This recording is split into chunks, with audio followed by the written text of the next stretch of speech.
But that's okay. Anyway, I have a surprise. I did a project. I did a job for a gal.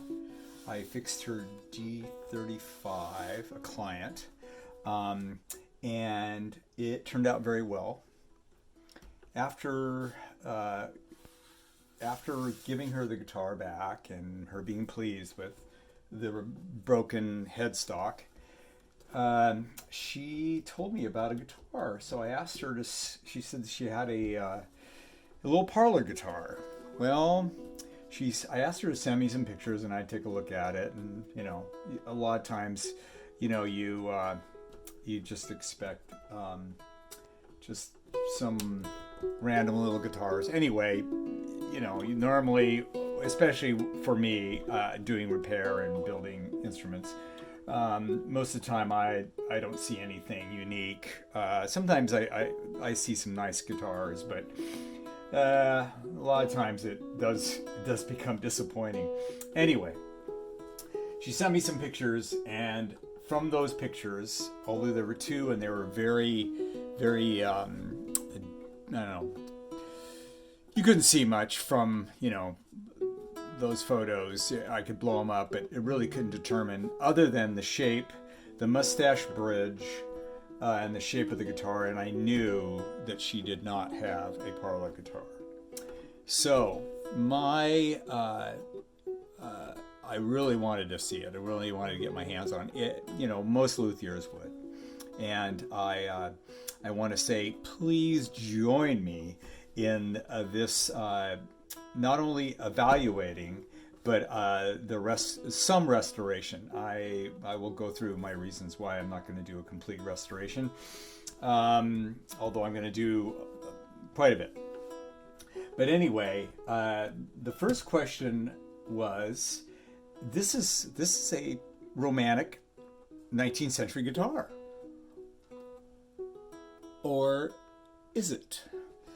So that was a nagging question, and it took a while for her to bring it in, and so when she did bring it in and I got my hands on it, I looked at it and I go, yes, the possibility of this guitar being a 19th century guitar is quite possible.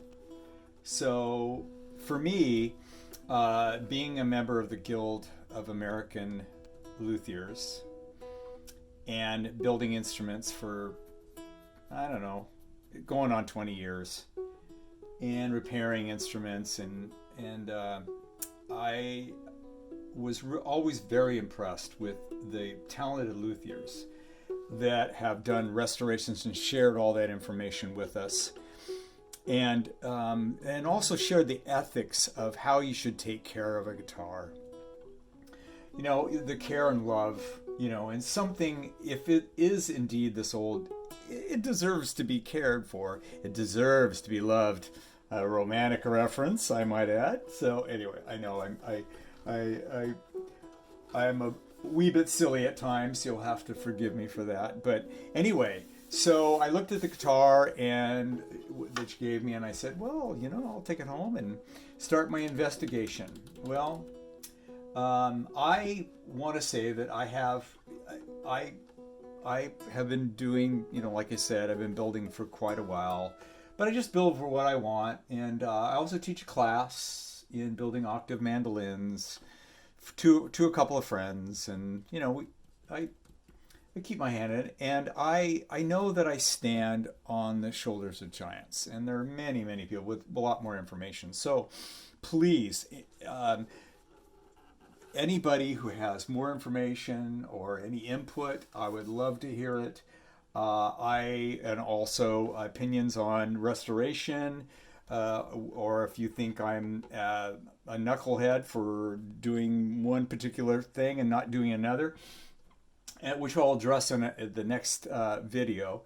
But I wanted to introduce you to this guitar, and I wanted to show you a few guitars that, or one guitar and a mandolin that are old. Not quite as old as this, but I recently was given another old guitar in pieces, and I restored it, and I absolutely I love it. I love it. I thought I made all the right decisions in the end for bracing and how it plays, and it is a little parlor guitar, and it's this little parlor guitar right here. And this is a Lion and Healy, and it's a little Lakeside, and I completely rebuilt it. It is quarter white oak, beautiful little thing. Domestic woods, of course. Does have a nice rosewood fretboard. I didn't fully restore it. It needs a fret job. And I did, I didn't do everything perfect. But man, I love the sound and the ability, not the ability, but the sound quality of this. So this is, it's a fine little instrument. Now I do believe this instrument was built in the 20s, 1920s. That's my assumption. So it makes this almost 100 years old. Might be shy a few years, might be a little bit longer. Anyway, but you can tell by the aging in the spruce, and I do believe it's red spruce too, by the way, on the top. That it's you can see that it's an old guitar. I think it's a poplar neck, but it's got a curly poplar neck, which is fun. Anyway, after rebuilding this completely, I mean, this was in pieces. It gave me, I've done other restorations, but nothing to this detail. And I love this little thing. And since it's my own personal little guitar, and it's from my good friend Bill, and you'll be hearing his name mentioned quite often. He has been not only a great friend, but really he's given me many things, or donated or loaned me many things to help me in the luthier experience. And so anyway, so this is this little parlor guitar, and this is a parlor guitar. The bout and the bottom bout is much wider than the top bout. But if you see here on the Romantic guitar, there's only like 2¼ inches difference between the lower bout and the upper bout. And it gives it this figure 8, letter 8, or number 8, excuse me, number 8 appearance that really is quite attractive. It also is very narrow, very narrow. It is 3 inches on the lower bout at the end, at the tail block. At the neck, it's like 2 3/4, but in the center, it's 3 1/8. So it's actually wider in the center, and it's very narrow, very tight waisted, very attractive in my opinion, and so that's a very characteristic design for a Romantic guitar. And so I went on, and I have to thank, there's so many people. First of all, the website, theromanticguitar.com, was invaluable in verifying that this is indeed an old guitar.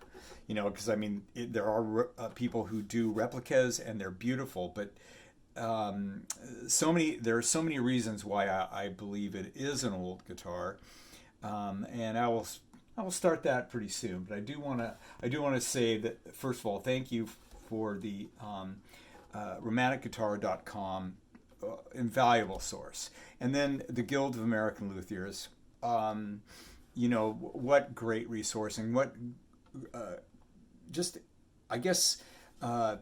such valuable information that they share with their quarterly magazines, and then they put on seminars.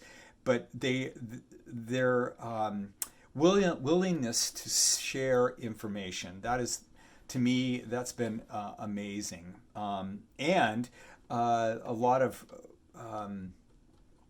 very, resourced information, or very, anyway, a lot of people are not just telling you stuff without not only having experienced and gone through it, but have I guess they've written college papers on sound and old instruments, and I mean it's just a great resource. So I do go on.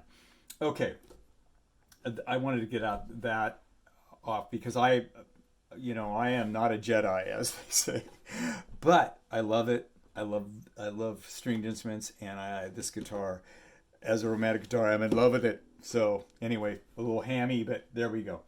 Okay, the reason why I think this is not only an old guitar, but a romantic guitar, and I would say the clues are, of course, the mustache bridge. That not that replicas can have them, but this is a typical romantic 19th century bridge that they would have put on. Then the other thing is, of course, the shape, the hourglass shape. Also, the Stauffer heel. It is just really 19th century. Stauffer, I think I'm pronouncing that, but forgive me if I'm not, was a lot of people followed this style, and you'll find a lot of necks this shape. It's appealing and not a whole lot of support, I would say, but they were small guitars. And then this headstock, I was able to find this shape, copies of it in on Reverb and others that a French builder used this design. So so there's a few of the reasons why I believe that it is not only a 19th century guitar or a romantic guitar. Now, as far as its age and quality, I am looking at this, and I now have experienced a couple of instruments that are very old, and one of them is this guitar that I just showed, the little Lyon & Healy. But you get a feel when you get to look at something. You can see the I guess you get to feel the age. You get to see it. You know up front. That this wasn't just faked. 60, 70 years ago. This was done a long time. Now, I know that's not a perfect.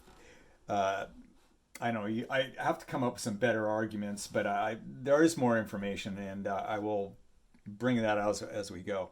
Now, one of the things that it has a short. Is 65? It's actually this is 624 millimeters for the act, or not the action, but anyway.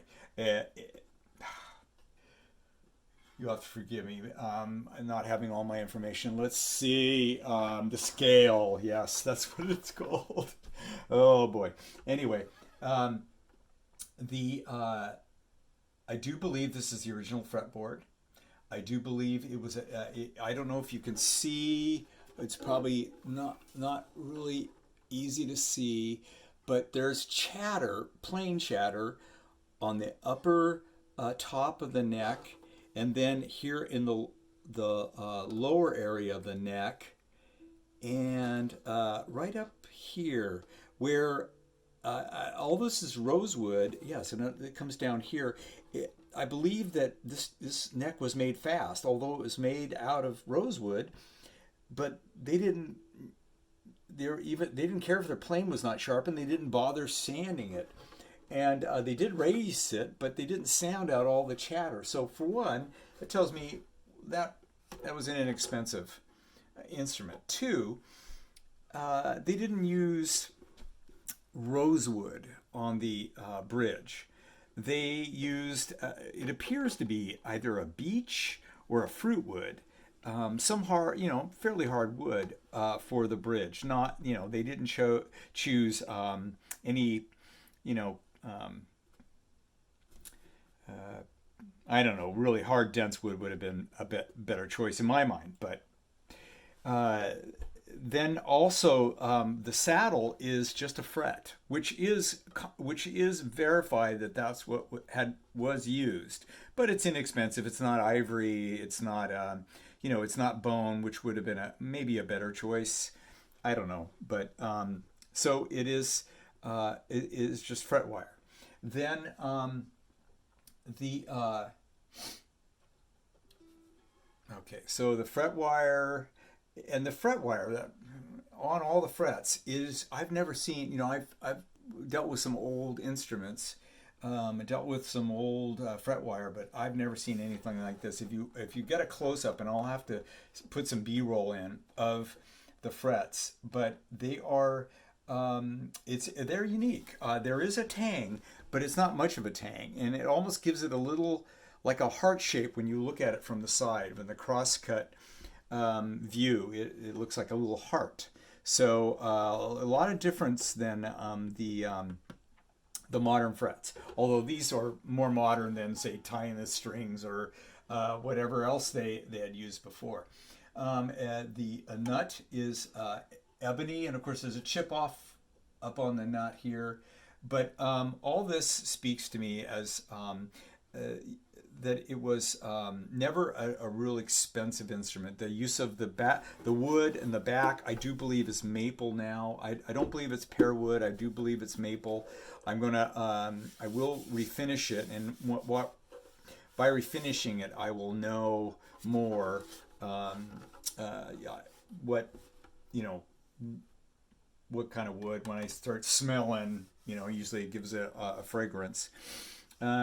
So I believe this was never an expensive guitar. Of course, a lot of romantic guitars, 19th century guitars, have a lot of scrolling and a lot of embellishment. And this guitar does not have a lot of embellishment, although it has really nice little rosette features. It has a herringbone.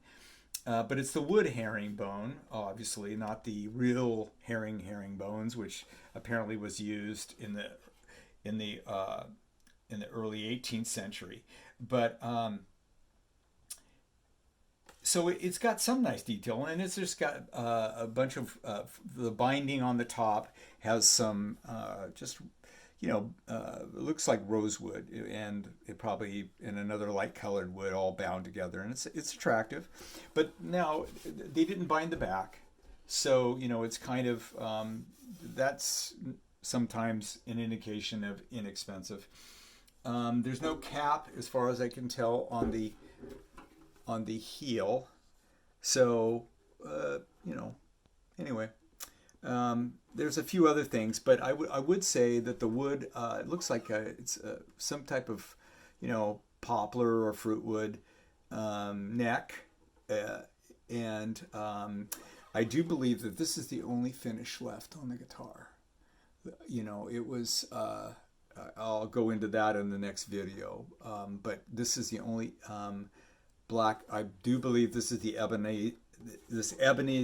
ebonized paint is original, and it's kind of neat to see. There's a little bit of original stuff on this.